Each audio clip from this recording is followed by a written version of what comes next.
안녕하세요. 오늘은 58, 노후를 위해 모든 걸 걸었던 한 가장의 이야기를 전해드리려 합니다. 화려한 꿈을 안고 시작했지만 결국 모든 걸 잃고서야 진짜 소중한 것을 깨닫게 된 남자의 인생 끝까지 보시면 분명 가슴 깊이 남는 무언가가 있으실 거예요. 이야기가 마음에 와 닿는다면 구독과 알림으로 함께 해주시면 감사하겠습니다. 안녕하세요. 저는 이봉식입니다. 58해를 살아왔습니다. 평생 공장에서 기계 소리에 귀를 적시며 손에 기름때를 묻히며 버텨왔습니다. 그렇게 흘러간 세월이 어느덧 제 등을 눌러왔습니다. 출근 도장을 찍는 것도 이제는 끝이 보이고 퇴직이라는 단어가 낯설지 않게 다가옵니다. 남들은 말합니다. 이제 좀 쉬어야 하지 않겠냐고. 하지만 제 가슴은 오히려 더 무거워졌습니다.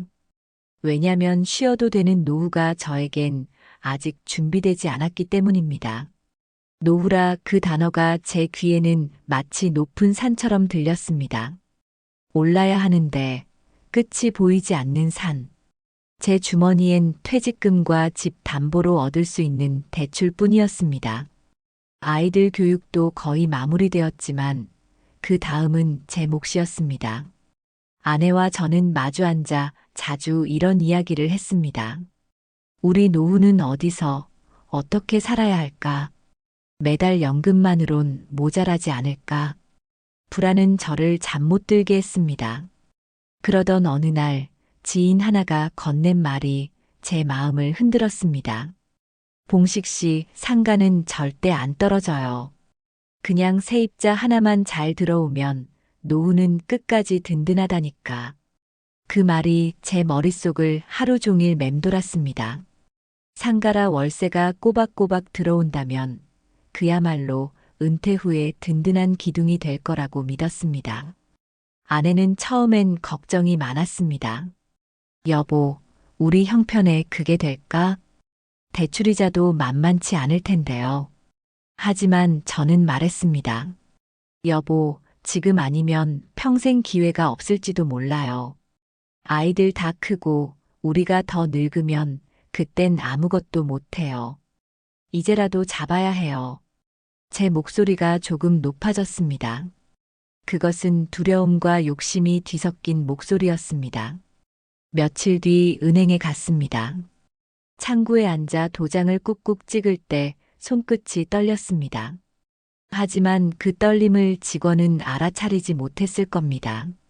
계약서에 적힌 숫자들은 제 평생 벌어온 돈을 모두 합친 것보다도 컸습니다. 그 순간 저는 알았습니다. 이제는 뒤로 돌아갈 수 없다는 걸. 상가 열쇠를 처음 손에 쥐었을 때 마치 새로운 세상을 연 것 같았습니다. 텅 빈 점포 안에 서서 벽을 두드려보고 바닥을 밟아보고 창문으로 들어오는 햇빛을 쳐다봤습니다. 제 눈엔 그곳이 금방이라도 북적일 것처럼 보였습니다. 사람들 웃음소리, 손님 발자국 소리, 간판 불빛이 환하게 켜진 저녁 풍경이 보였습니다. 저는 속으로 다짐했습니다.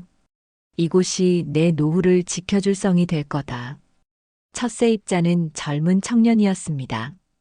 커피숍을 열겠다며 활기차게 말했습니다. 사장님, 여기 골목 분위기 좋습니다. 요즘은 이런 감성 카페가 잘 됩니다. 저는 덩달아 웃으며 대답했습니다. 그래요. 힘들면 언제든 얘기해요. 우리 같이 잘해봅시다. 그날 밤 아내와 소주 한 잔을 나누며 말했습니다. 여보, 이제 진짜 시작이야. 우리 인생이 막 여기서 열리는 거야. 아내는 고개를 끄덕이며 말했습니다. 당신만 믿어요. 그 말에 제 가슴은 벅차올랐습니다. 첫 달 월세가 제때 들어왔습니다. 문자 알림을 보는 순간 눈시울이 뜨거워졌습니다. 둘째 달도 셋째 달도 문제 없었습니다. 저는 달력을 보며 손가락으로 날짜를 세었습니다. 매달 같은 날 문자 알림이 울릴 때마다 가슴이 든든했습니다. 마치 제 인생의 시계가 다시 돌아가는 것 같았습니다. 하지만 사람 마음이란 게 그렇습니다. 안정을 맛보면 더 크게 욕심을 냅니다. 저는 어느 순간부터 이 상가 하나로 충분할까라는 생각을 했습니다. 그러나 곧 스스로 다잡았습니다. 아직은 시작이니까 차근차근 가야 한다고. 하지만 마음 한켠에서 자꾸만 이상한 그림자가 움직였습니다. 어느 날 커피숍 사장이 말했습니다. 손님이 조금 줄었어요. 요즘 날씨 탓인지 잘 모르겠습니다. 그의 표정이 어두워지자 제 가슴도 철렁 내려앉았습니다. 저는 애써 웃으며 말했습니다. 곧 괜찮아질 거예요. 계절이 바뀌면 다시 나아질 겁니다. 하지만 제 뒷덜미는 싸늘했습니다. 그날 밤 빗소리가 길게 내렸습니다. 창밖을 보며 저는 장부를 펼쳤습니다. 수입과 지출, 이자와 원금. 숫자들은 냉정했습니다. 하지만 저는 장부 마지막 줄에 크게 적었습니다. 버틴다. 끝까지 버틴다. 그 한 줄이 제 마음을 붙잡았습니다. 그렇게 저는 제 인생의 문턱을 넘어섰습니다. 아직은 모든 것이 괜찮아 보였습니다. 하지만 저는 몰랐습니다. 바람은 늘 다른 방향으로 불고 있다는 것을. 상가 열쇠를 처음 손에 쥐었을 때 그날의 벅찬 감정을 아직도 잊지 못합니다. 그러나 사람 마음이란 게 참 간사한 겁니다. 처음에는 하루하루가 감사했는데 시간이 흐르자 이상한 불안이 뒷덜미를 타고 올라왔습니다. 눈에 보이지 않는 바람이 제 삶을 서서히 흔들고 있었습니다. 첫 세입자가 들어온 지 반년쯤 되었을까요? 커피숍 청년이 조심스럽게 제게 말했습니다. 손님이 요즘 좀 줄었다고요. 그 말이 제 귀에선 마치 종소리처럼 울렸습니다. 저는 애써 웃으며 대답했습니다. 괜찮아요. 원래 장사는 들쭉날쭉하는 법이죠. 하지만 제 발끝은 괜히 덜덜 떨렸습니다. 골목 풍경도 변하기 시작했습니다. 새로 생겼던 가게들이 하나둘 문을 닫았습니다. 저녁마다 켜지던 간판 불빛이 꺼지고 골목은 점점 어두워졌습니다. 커피숍 창가에 앉아있던 손님들도 사라졌습니다. 그 빈 의자를 바라볼 때마다 제 가슴도 함께 비워지는 것 같았습니다. 이자가 문제였습니다. 은행에서 매달 보내오는 독촉 메시지는 점점 더 날카롭게 느껴졌습니다. 처음엔 대수롭지 않게 여겼습니다. 상가가 있으니 언젠가는 다시 오를 거라 믿었습니다. 그러나 금리는 멈추지 않았습니다. 하루가 다르게 오르며 제 숨통을 조였습니다. 아내는 저녁밥을 차려주며 조심스레 물었습니다. 여보, 괜찮아요? 저는 대답했습니다. 괜찮아. 내가 알아서 할게.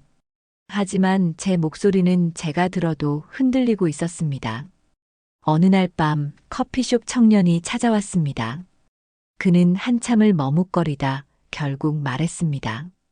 사장님, 이번 달 월세가 좀 어렵습니다. 다음 달에 2달치 합쳐서 드리면 안 될까요? 그 순간 제 심장이 멎는 듯 했습니다. 저는 한참 동안 말이 나오지 않았습니다. 하지만 결국 고개를 끄덕였습니다. 그래요. 이번만 그렇게 합시다. 제 입에서는 그렇게 말이 나왔지만 제 속은 새까맣게 타들어갔습니다. 집에 돌아와 장부를 펼쳤습니다. 수입은 줄고 지출은 그대로였습니다. 숫자들이 칼날처럼 눈에 들어왔습니다. 장부 끝에 적어둔 버틴다. 끝까지 버틴다. 라는 글자가 유난히 희미해 보였습니다. 저는 펜을 던지고 눈을 감았습니다. 하지만 눈을 감아도 숫자들이 제 앞에서 춤을 췄습니다. 그날 새벽 잠에서 깼습니다. 빗소리가 창문을 때렸습니다. 창밖을 보니 골목 간판 불빛이 절반 이상 꺼져 있었습니다. 어쩐지 그 불빛들이 제 인생의 희망 같아 보였습니다. 하나씩, 둘씩 꺼져가는 희망. 저는 차가운 바닥에 앉아 한참을 울었습니다. 58회를 버티며 살아온 사내가 어린아이처럼 목 놓아 울었습니다. 며칠 뒤 은행에서 전화가 왔습니다. 목소리는 차갑고 단호했습니다. 이봉식 고객님, 이번 달 이자 납부가 지연되고 있습니다. 연체가 길어지면 불이익이 발생할 수 있습니다. 저는 아무 말도 못했습니다. 그저 수화기를 들고 서서 허공만 바라봤습니다. 제 손에서 땀이 흘러내려 수화기가 미끄러질 뻔했습니다. 아내는 제 표정을 보고 눈치를 챘습니다. 여보, 우리 상가 괜찮은 거죠? 그 질문에 저는 차마 대답을 못했습니다. 대신 억지로 웃으며 말했습니다. 괜찮아. 곧 나아질 거야. 하지만 아내의 눈동자는 이미 저를 믿지 못하고 있었습니다. 그날 밤 거울 앞에 섰습니다. 제 얼굴은 지쳐 있었습니다. 이마에 깊게 파인 주름, 탁해진 눈빛. 저는 중얼거렸습니다. 내가 뭘 잘못한 거지? 가족을 지키려 한 게 죄인가? 노후를 준비하려 한 게 욕심이었나? 대답 없는 질문이 거울 속으로 사라져갔습니다. 상가 앞에 서 있으면 바람이 더 차갑게 불었습니다. 문득 깨달았습니다. 바람은 늘 다른 방향으로 불고 있다는 것을. 그러나 저는 그 사실을 너무 늦게 알았습니다.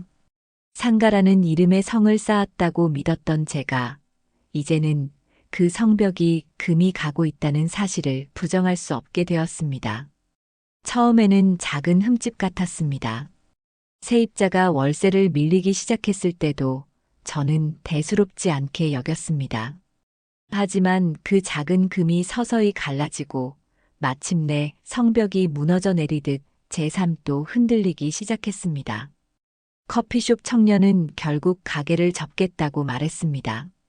그는 눈을 제대로 마주치지 못하고 고개를 푹 숙인 채 서 있었습니다.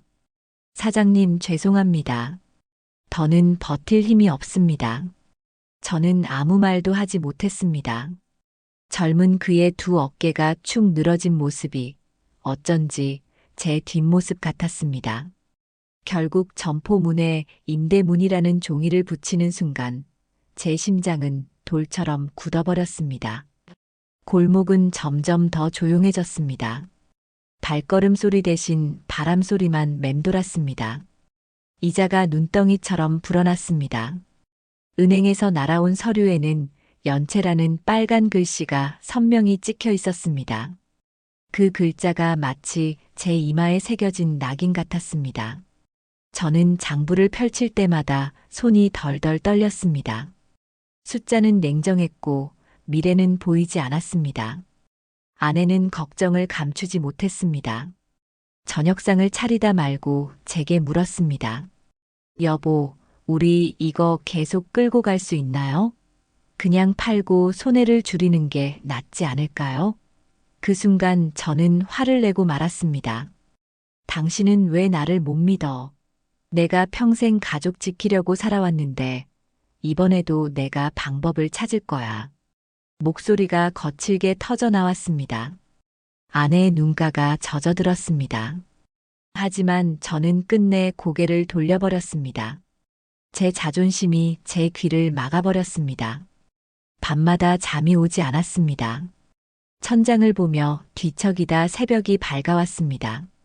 창밖으로는 비에 젖은 골목이 보였습니다. 꺼진 간판들 사이에서 제 상가 건물만 덩그러니 서 있었습니다. 그 모습이 어쩐지 외롭게 울고 있는 사람 같았습니다. 저는 속으로 되뇌었습니다. 버텨야 한다. 이겨내야 한다. 그러나 제 목소리는 허공에서 흩어졌습니다. 어느 날 은행 직원이 직접 전화를 걸어왔습니다.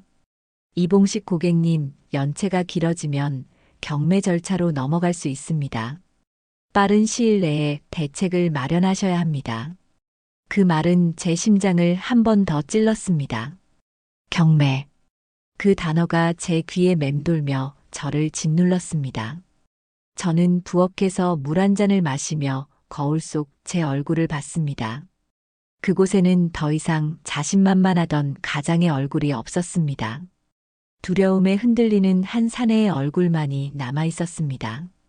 아이들도 변화를 감지했습니다. 아들은 어느 날 조심스럽게 말했습니다. 아버지, 저도 알바라도해서 조금 도와드릴까요? 저는 고개를 저으며 대답했습니다. 괜찮다. 내 공부나 잘해라. 그러나 제 속은 무너졌습니다. 자식 입에서 그런 말이 나오게 만든 제 자신이 원망스러웠습니다. 아버지로서, 가장으로서 이미 실패한 것 같았습니다. 밤이 깊어갈수록 불안은 더 커졌습니다. 한밤중에 혼자 상가로 가곤 했습니다. 텅 빈 점포 안에서 불 꺼진 공간을 바라보며 서 있었습니다. 차가운 바닥에 주저앉아 한때 북적이던 상상을 다시 떠올려 보았습니다. 그러나 그 상상은 더 이상 빛나지 않았습니다. 대신 현실의 어둠이 저를 삼켰습니다. 그날 새벽 상가 앞에 서 있던 저를 스치는 바람은 참 차가웠습니다. 마치 제 등 뒤에서 누군가 등을 떠미는 듯 했습니다. 저는 두 손으로 얼굴을 감싸지며 속삭였습니다. 내가 왜 이 길을 선택했을까? 내가 뭘 잘못한 걸까? 그러나 대답은 돌아오지 않았습니다. 오직 차가운 바람만이 제 주위를 맴돌았습니다. 저는 알았습니다. 이제는 더 이상 제 힘으로 이 성벽을 지탱할 수 없다는 것을. 무너지는 것은 상가가 아니라 어쩌면 저 자신일지도 모른다는 것을. 사람의 인생에는 반드시 피할 수 없는 고비가 찾아온다고들 합니다. 저는 그 고비가 제 인생에서 이미 지나간 줄 알았습니다. 젊은 날, 기계의 손가락을 베이고도 다시 공장으로 돌아갔던 날들. 아이들 등록금을 마련하려고 밤새 택배 일을 병행하던 시절. 그때가 제 인생의 가장 힘든 고비인 줄 알았습니다. 그런데 58배 이르러 제 앞에는 훨씬 더 거대한 파도가 밀려오고 있었습니다. 세입자가 떠난 뒤 상가는 텅 비어 있었습니다. 낮에도 어두운 그 공간에 들어서면 공기가 무겁게 가라앉아 있었습니다. 바닥에 쌓인 먼지를 밟으면 미세한 소음이 울렸습니다. 그 소음이 마치 제 심장 박동 같았습니다. 한때 북적였던 상상의 그림자만 벽에 남아 있었습니다. 저는 그 앞에서 멍하니 서 있다가도 갑자기 벽을 주먹으로 치곤 했습니다. 손끝이 얼얼했지만 고통은 잠시뿐이었습니다. 상처보다 더 아픈 건 어떻게든 막아보려 했던 제 성이 허무하게 무너지고 있다는 현실이었습니다. 은행에서 온 서류 봉투에는 경고라는 빨간 글씨가 선명했습니다. 그 글자를 보는 순간 저는 숨이 막혔습니다. 빨간 글씨가 제 인생의 종지부처럼 보였습니다. 아내는 눈물을 머금은 눈빛으로 말했습니다. 여보, 이젠 내려놓읍시다. 손해를 감수하더라도 여기서 멈춰야 해요. 그 말에 저는 순간 고개를 저으며 외쳤습니다. 아니, 아직은 버틸 수 있어. 내가 이걸 포기하면 평생 내가 내 자신을 용서 못해. 목소리가 터져 나왔습니다. 그러나 그 순간 제 안에서도 무언가 부서지는 소리가 들렸습니다. 아내는 고개를 숙인 채 식탁 위에 손을 얹었습니다. 그 손등 위로 눈물이 떨어졌습니다. 그 장면을 보는 순간 제 가슴이 찢어지는 듯 했습니다. 하지만 저는 끝내 사과하지 못했습니다. 가족을 지키려는 제 의지가 언제부턴가 가족을 상처내고 있다는 사실을 인정하는 게 두려웠기 때문입니다. 아이들도 더 이상 아무 말 하지 않았습니다. 저녁 식탁은 무겁게 가라앉았고 밥숟가락 부딪히는 소리만 울렸습니다. 딸아이가 한 번은 조심스럽게 말했습니다. 아빠, 힘들면 그냥 저희랑 상의해요. 그 말을 들었을 때 저는 잠시 눈물이 핑 돌았습니다. 하지만 이내 고개를 돌리고 말았습니다. 아버지라는 이름이 저를 붙잡아 세웠습니다. 나는 쓰러질 수 없다고, 나는 무너지면 안 된다고 그렇게 스스로를 다잡았습니다. 마지막으로 은행을 찾아갔습니다. 차가운 의자에 앉아 담당자 앞에서 두 손을 모으며 애원했습니다. 조금만 시간을 더 주십시오. 세입자만 들어오면 다 괜찮아집니다. 제 목소리는 갈라지고 있었습니다. 그러나 담당자는 서류를 넘기며 고개를 저었습니다. 이미 절차가 진행 중입니다. 이제는 저희도 어쩔 수 없습니다. 그 말은 마치 벽 같았습니다. 아무리 두드려도 아무리 부르짖어도 무너지지 않는 벽. 저는 로비 한켠에 앉아 고개를 숙였습니다. 세상이 제 등을 돌린 듯 했습니다. 그날 밤 저는 상가로 갔습니다. 불 꺼진 건물 안에서 한참을 서 있었습니다. 손바닥으로 차가운 유리문을 짚으며 중얼거렸습니다. 너만은 지켜야 했는데. 너만은 하지만 건물은 대답하지 않았습니다. 그저 무겁게 제 눈앞에 서 있을 뿐이었습니다. 저는 바닥에 무너져 내렸습니다. 눈물이 멈추지 않았습니다. 58해를 버티며 살아온 사내가 어린아이처럼 목 놓아 울었습니다. 며칠 뒤 등기우편이 도착했습니다. 경매 개시 통보. 그 종이를 손에 쥐었을 때 제 온몸이 얼어붙었습니다. 종이는 얇았지만 제 삶 전체보다 더 무겁게 느껴졌습니다. 아내는 종이를 읽고 조용히 말했습니다. 여보, 이제 끝났네요. 그 목소리는 담담했지만 그 안에는 깊은 체념이 묻어 있었습니다. 저는 종이를 부여잡고 울부짖었습니다. 아직 끝난 게 아니야. 아직은. 그러나 그 소리는 허공에서 메아리치지 않았습니다. 그날 밤 상가 앞에 섰습니다. 바람은 매섭게 불었고 제 눈물을 날려버렸습니다. 저는 문손잡이를 붙잡고 속삭였습니다. 나는 결국 무엇을 지키려 했던 걸까? 돈이었나, 자존심이었나, 아니면 가족이었나? 질문만이 제 안에서 되뇌어졌습니다. 그러나 답은 어디에도 없었습니다. 다만 차가운 바람만이 제 귓가를 스쳐갔습니다. 저는 알았습니다. 상가라는 성은 이미 무너졌습니다. 무너진 것은 건물이 아니라 어쩌면 제 오만과 집착이었는지도 모릅니다. 그러나 아직 한 가지는 남아 있었습니다. 내 곁에 있는 가족. 그들이 있기에 나는 아직 완전히 끝난 건 아닐지도 모릅니다. 상가가 결국 경매로 넘어갔다는 소식을 들었을 때 제 귀는 먹먹해졌습니다. 법원에서 날아온 문서에는 굵은 글씨로 낙찰 완료라고 적혀 있었습니다. 그 글자를 읽는 순간 제 심장은 돌처럼 굳어졌습니다. 손에 쥔 종이는 얇았지만 그 무게는 제 인생 전부보다 더 무겁게 느껴졌습니다. 그날 집에 돌아오니 아내는 이미 소식을 들은 듯 했습니다. 밥상은 차려져 있었지만 아무도 수저를 들지 않았습니다. 아이들도 말이 없었습니다. 고요 속에서 아내가 조용히 입을 열었습니다. 여보, 이제 우리에겐 남은 게 뭐죠? 그 말은 제 가슴을 찌르는 칼 같았습니다. 저는 대답을 하지 못했습니다. 대신 수저를 들었다 놓고 고개를 숙인 채 눈을 감았습니다. 눈꺼풀 뒤로 눈물이 차올랐습니다. 며칠 동안 저는 방 안에 틀어박혀 있었습니다. 낮에도 커튼을 치고 누워 있었습니다. 세상이 제게 등을 돌린 것 같았습니다.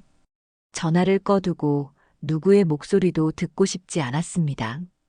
벽에 기대어 앉아 있으면 한때 북적이던 상가의 환영이 떠올랐습니다. 커피 향이 가득하던 공간, 사람들의 웃음소리, 월세 입금 문자. 그러나 그 모든 건 이제 과거였습니다.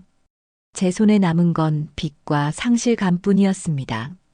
아내는 그런 저를 바라보며 한숨을 쉬었습니다. 하루는 제 앞에 와 앉아 말했습니다. 여보, 이제 제발 현실을 받아들이세요. 우리는 무너졌어도 다시 세울 수 있어요. 그런데 당신이 이렇게 무너져 있으면 우리도 함께 무너져요. 그 말을 듣는 순간 제 가슴이 더 무너졌습니다. 아내가 울면서도 저를 붙잡으려는 모습이 너무 미안했습니다. 그러나 동시에 제 자존심은 또다시 반발했습니다. 나는 가족을 지키려고 했던 거야. 내가 잘못한 게 아니야. 세상이 이렇게 된 거지. 제 목소리가 떨렸습니다. 아내는 조용히 고개를 저었습니다. 아이들도 변했습니다. 아들은 제게 다가와 조심스레 말했습니다. 아버지, 이제 그냥 작은 집으로 옮기고 우리 다 같이 다시 시작해요. 딸은 제 손을 꼭 잡으며 말했습니다. 아빠, 돈보다 중요한 게 있어요. 아빠가 무너지는 게 제일 무서워요. 그 말에 저는 끝내 눈물을 터뜨렸습니다. 자식 앞에서 울지 않으려 이를 악물고 버텼는데 그 순간은 참을 수 없었습니다. 58개의 굳은 껍데기가 산산이 깨져내렸습니다. 밤마다 잠이 오지 않았습니다.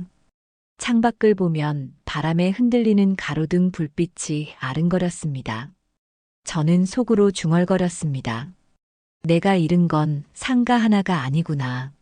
내 자존심, 내 믿음, 내 가족의 웃음 그 모든 걸 잃은 거구나.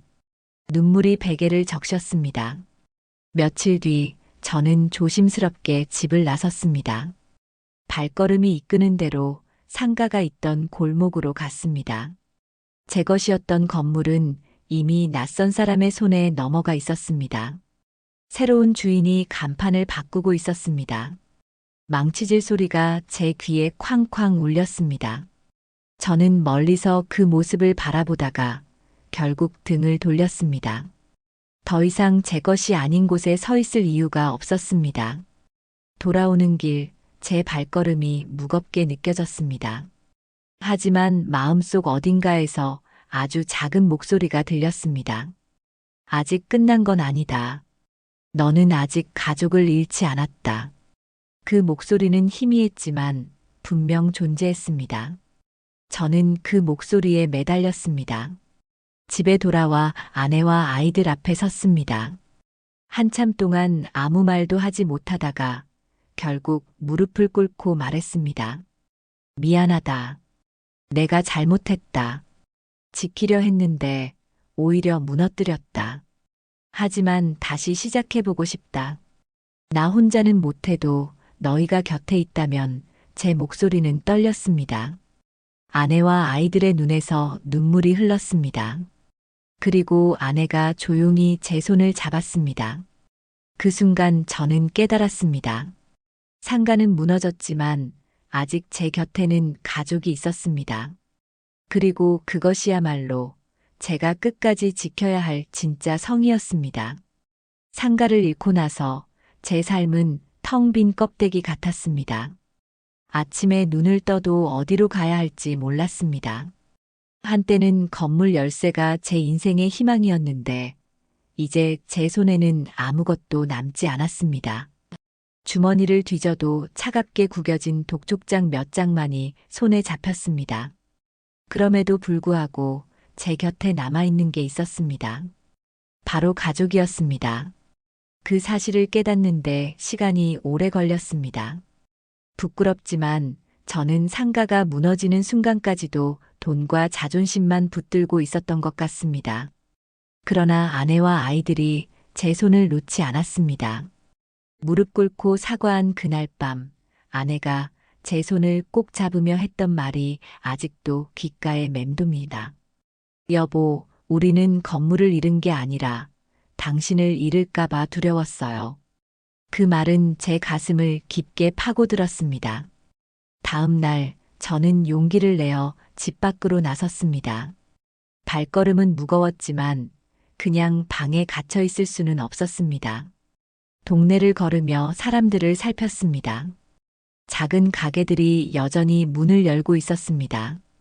분식집에서 김이 모락모락 나는 모습, 슈퍼 앞에서 아이들이 아이스크림을 고르는 모습, 철물점 주인이 물건을 정리하는 모습. 그 일상적인 풍경들이 제겐 부러움이자 동경이었습니다. 나도 저렇게 다시 시작할 수 있을까? 마음속에 작은 불씨가 일어났습니다. 며칠 뒤 아내가 제게 조심스레 말을 꺼냈습니다.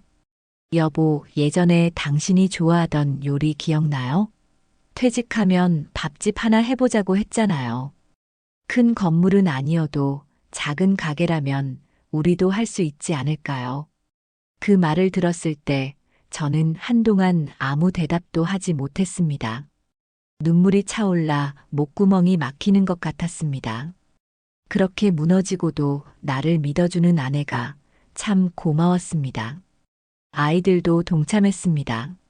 딸은 메뉴판을 그려보겠다 했고, 아들은 가게에 필요한 계산 프로그램을 찾아보겠다 했습니다. 온 가족이 모여 앉아 작은 종이 위에 꿈을 다시 그렸습니다. 상가는 잃었지만 우리는 새로운 집을 짓고 있었습니다. 그것은 돈으로 세운 건물이 아니라 서로의 마음으로 지은 성이었습니다. 물론 두려움은 여전히 있었습니다. 다시 시작한다고 해서 과연 성공할 수 있을까? 나이가 58인데 이제 와서 뭘 할 수 있을까? 그러나 이번에는 달랐습니다. 예전에는 혼자 버티려 했지만 이제는 가족과 함께 가려 했습니다. 함께라면 무너져도 다시 일어날 수 있다는 걸 배웠습니다. 저는 시장에 나가봤습니다. 야채 가게 주인에게 물가를 물어보고 정육점 사장에게 고기 유통 경로를 물어봤습니다. 작은 노트에 하나하나 적으며 다녔습니다. 예전 같으면 이런 일은 제 체면에 맞지 않는다며 피했을 겁니다. 하지만 이제는 체면이 무슨 소용입니까? 체면이 저를 살려주지는 못했습니다. 살아남기 위해서는 뭐든 해야 했습니다. 그날 밤 가족과 함께 밥상을 마주하고 앉아 말했습니다. 우리 해보자. 잘 될지는 모르지만 이번에는 끝까지 가족과 함께 해보자. 제 목소리는 떨렸지만 그 안에는 분명한 결심이 담겨 있었습니다. 아내는 미소를 지었고 아이들의 눈빛은 반짝였습니다. 저는 알았습니다. 상가는 무너졌지만 제 인생은 아직 끝나지 않았다는 것을, 폐허 위에도 새로운 불씨는 피어오를 수 있다는 것을, 이제 저는 그 불씨를 지켜내고 싶습니다. 이번에는 절대 혼자가 아니라 가족과 함께. 삶은 때때로 모든 걸 빼앗아 가는 듯 보이지만 한쪽 구석에서는 또 다른 길을 열어두고 있었습니다. 상가를 잃고 나서 저는 끝이라고 생각했습니다. 그러나 아내와 아이들은 제 곁에 남아 있었습니다. 그 사실 하나만으로도 저는 다시 걸음을 뗄 수 있었습니다. 우리는 작은 밥집을 열기로 했습니다. 거창한 상가는 아니었습니다. 허름한 골목 모퉁이에 내걸린 임대 현수막 하나가 우리의 눈길을 끌었습니다. 좁고 오래된 점포였지만 안으로 들어가 보니 따뜻한 기운이 느껴졌습니다. 아내는 벽을 쓰다듬으며 말했습니다. 여보, 여기는 왠지 정이 붙을 것 같아요. 그 말에 저도 모르게 고개를 끄덕였습니다. 그렇게 우리의 새로운 시작은 정해졌습니다. 인테리어는 거창하게 하지 않았습니다. 오래된 벽지는 아이들이 그림을 그려 덮었고 낡은 간판은 아들이 컴퓨터로 디자인해 새로 만들었습니다. 딸은 메뉴판을 손수 적어 벽에 붙였습니다. 그 과정 하나하나가 행복이었습니다. 우리는 돈을 벌기 전에 먼저 웃음을 되찾았습니다. 첫날 문을 열었을 때 가게 안은 고요했습니다. 의자와 테이블은 준비되어 있었지만 손님은 오지 않았습니다. 저는 주방에서 어설프게 국을 끓이며 중얼거렸습니다. 괜히 시작한 건 아닐까? 불안이 몰려왔습니다. 그러나 그 순간 문이 열리며 첫 손님이 들어왔습니다. 동네 아주머니였습니다. 여기 새로 열었나 봐요? 된장찌개 하나 주세요. 그 말이 제겐 천둥 같은 울림이었습니다. 저는 급히 주방으로 들어가 정성을 다해 찌개를 끓였습니다. 된장찌개에서 김이 모락모락 피어오를 때 제 가슴도 뜨거워졌습니다. 손님이 맛있게 먹고 가는 모습을 보며 저는 눈시울이 붉어졌습니다. 비록 한 명이었지만 그 한 명이 제게는 세상의 전부였습니다. 나도 아직 할 수 있구나. 작은 희망이 다시 제 안에 자리 잡았습니다. 며칠 뒤에는 단골이 생기기 시작했습니다. 인근 공사장에서 일하는 일꾼들이 점심마다 찾아왔습니다. 땀에 젖은 얼굴로 들어와 김치찌개와 제육볶음을 주문했습니다. 그들이 밥 한 숟가락을 크게 떠넣으며 사장님 맛있어요. 라고 말했을 때 저는 주방 안에서 몰래 눈물을 훔쳤습니다. 공장에서 일하던 제 모습이 떠올랐기 때문입니다. 그들과 제 삶이 겹쳐 보였습니다. 그래서 더 정성껏 밥을 지었습니다. 아내는 홀에서 손님들을 따뜻하게 맞이했습니다. 아이들은 틈틈이 가게 일을 도왔습니다. 가족 모두가 땀 흘리며 함께 웃었습니다. 돈이 많지는 않았지만 집안에는 다시 웃음소리가 돌아왔습니다. 저는 깨달았습니다. 상가라는 큰 성은 무너졌지만 가족이라는 더 든든한 성이 여전히 제 곁에 있음을. 물론 어려움도 있었습니다. 재료비가 오르고 손님이 없는 날도 있었습니다. 어떤 날은 하루 종일 기다려도 단 3팀만 들어오기도 했습니다. 그런 날이면 마음이 무거워졌습니다. 그러나 예전처럼 혼자서 끙끙 앓지 않았습니다. 가족과 함께 앉아 대책을 의논했습니다. 내일은 점심 특선을 만들어 볼까요? 아빠, 전단지를 직접 돌리면 어때요? 아이들의 말은 힘이 되었습니다. 그렇게 우리는 천천히 가게를 읽어갔습니다.